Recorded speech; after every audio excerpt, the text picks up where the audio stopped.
Alright, what's going on, everybody? The journey continues. Like I said, I'll be doing a video on the type of changes and what kind of changes I've been doing since after my show regarding my food. So, what I believe in is not changing anything drastic right away. I don't think there's anything beneficial than throwing in an extra couple hundred, 2,000 calories a day right off the bat. If you want to assess pretty much what your goals are related to your calorie intake, the best advice that I would feel would be beneficial is going about it slowly each day, putting in a little more calories. So, my philosophy is you don't need to change so much food right away because then you don't really know exactly what's doing the best job for you, what's working the best, what foods are fitting with you, if foods are starting to bother you. So, that's my advice as far as that goes. So for me, what I normally do is I'll take the food I'm eating, for example, the chicken, turkey, and cod that I chose, and the last minute for my shows, I actually added a little bison for a little bit of red meat and for the fats that are in there, the omegas. So I'll incorporate that all still into my program now. The ounces I'm not going to make any higher.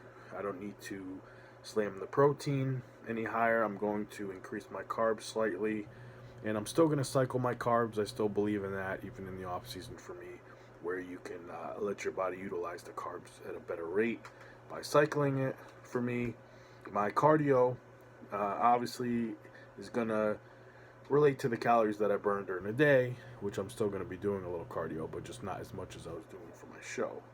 So, as far as adding stuff and changing stuff food wise, what I believe in for myself is in order to increase some of the calories slightly without going too crazy right away off the bat, is not have a lot of cheat meals. It's easy as that. You eat a lot of junk, you add a lot of calories right away, you start getting into, maybe messing up your blood sugar, especially coming off an insulin sensitivity of, low carb diet for a very long time, or manipulating your carbs where closer to the show you're taking a lot of carbs, and then all of a sudden you're going to add in a lot of sugars and whatnot, and it's just going to cause havoc. Depending on, you could have a really good system that can tolerate all that, and that's great. But for me, I get a lot of inflammation, joint issues as soon as I put in a lot of sugar, anything that is not natural sugars at a high amount.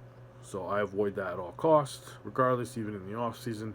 I'm not big on sugars. I think fruit is healthy, yes, in a way, but still got to monitor that.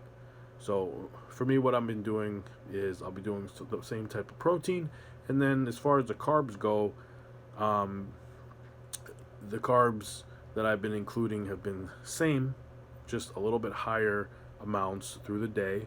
Normally, if I only had about 25 on very low days and 150 on high days for carbs in my prep, then I would go to a steady state of about 100 grams of carbs a day. And then on my high days, I'll be going up to 300 to start. Again, I don't want to shock my system too much, and I also still want to leave room for if I want to have something off my diet once a week, then I'll plan for it and do it, and I can do that easier and track my progress if I'm not jamming up my carbs so high all the time now. So the other thing is, as far as putting fats in my diet, I was doing pretty low fat, I would say, but choosing only sources from avocado and MCT oil in the past. So this time, I believe in creating a little bit more involvement in your food, meaning a little more excitement, having some type of additives to your food that would have you eat healthy still, but make it a little easier. So for me, one of the fats that I enjoy and I add into my program because it's made with brown rice syrup, yet it doesn't have many added sugars, if any at all, because of the amount of the brown rice sugar sweetener they use. So that is Vegenaise, it's called. It's a vegan mayonnaise, but the name it gets, for the people that talk about, vegan this and that, it's called Vegenaise because it's simply that. It doesn't have eggs in it, it doesn't have dairy in it, but it's a form of a mayo, and it uses the brown rice syrup in it. And the one that I use is the grapeseed version, which you can find in the store, and it's a purple lid, and you can see it. They have all different ones. The original one, the purple lid, is the grapeseed oil. So For example, I use that, a little bit of that in my food twice a day, either on my sweet potato or my turkey, and it enhances the flavor completely. It's got the creamy texture and the added fats, so that helps me get a little more calories. So the second thing is I do still have avocado in my diet, so I do that. And then on top of that, so I have a little bit of higher carbs, then I have a little bit of those fats through the day, so that it's increasing my calories a little bit. So I start with that, and then I see how I'm evolving, how I'm feeling, and then I could slowly increase my carbs. Sometimes I'll actually end up mixing the sweet potato and the rice in the same meal. Just digestion purposes, it works for me. And then, I'll dictate if my fat intake is sufficient enough for my progress, and then I will increase my carbs. And if I ever increase my carbs to a point where it's very high, then I will choose to lower my protein slightly, so my calories aren't overdoing it, so I can still track them, and at the same time I'm still saving the protein by increasing my carbs, where I'm not burning through all my carbs like I was when I'm prepping for a show. And then your protein is a source of, I want to call, income for your body muscle. So in a nutshell, that's what I'm doing right now. I'm not doing anything drastic. Condiments, I'm still keeping the same as far as not sugar and that stuff like that. I don't use any condiments like regular sugar condiments. So another thing I added in is the syrup by the Mrs. Taste syrup, which is pretty much, it's like a high fiber, no sugar in it, sweetened with stevia. So that helps me. I've been adding it to the waffles in the morning. As you see, I have a video. I even have a video up of how I make the waffles itself, what it contains.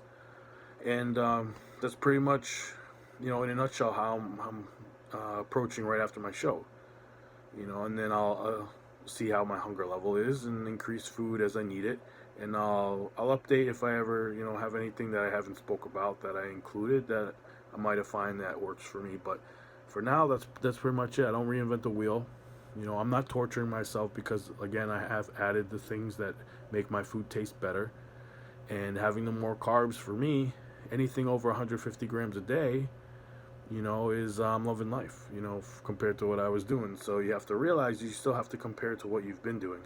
And you can't let your mind play games with you and say, this is what I should be doing, this is what I have to be doing in order to get to where I need to go, if you don't even know that yet, and you don't even have an experience with it. So plan ahead. Don't go overboard. I don't believe in putting crazy cheats just to feel like you're doing something correct, as far as trying to say, hey, I've been deprived so long, I need this and this and this. Well, I don't think anyone really absolutely needs certain, like, binge carb going overboard with different, foods that you're not used to eating. I think that if there's something that you feel like you're missing, you're probably deprived in something, whether it could be salt, fats, if not carbs, and there's other things that are going on. So it could be minerals that your body hasn't get. I added colloidal minerals about a couple weeks out from my show, recommended by Joe Tong. He's a good friend of mine that he's overseeing my prep. I do my own nutrition and things, which is why I could explain what I'm doing and how I'm doing it. It's because I have a reason behind everything I do. And Joe has been amazing in being like an eye. Is the shows that I approached when I came back after 3 years. So, it's good to have somebody like that. So, but the minerals that he recommended, I was always doing minerals from like sodium and things like that, but I wasn't getting like the essentials, like minerals that my body could utilize, instead of just putting in my food and sweating it out and whatnot. So I've been doing that consistently now too, and I've noticed I haven't had certain needs for like extra salt or sugars, in like feeling like I needed sugar rather. And a lot of times when you feel like you need more salt or sugar, it's actually fats that you're deprived in. Maybe your body's not getting the fats. So unless you have to specifically deprive fats based on calories in a show or something, it could be that's what you're missing. And if you put that in, it'll help you curb your cravings for a lot of other stuff and keep you on the grind and on keeping busy on your diet, where you don't have to feel like you need to segue off. So anyway, no rambling from here on. The journey continues. Thanks for tuning in, and I'll update you with any other information.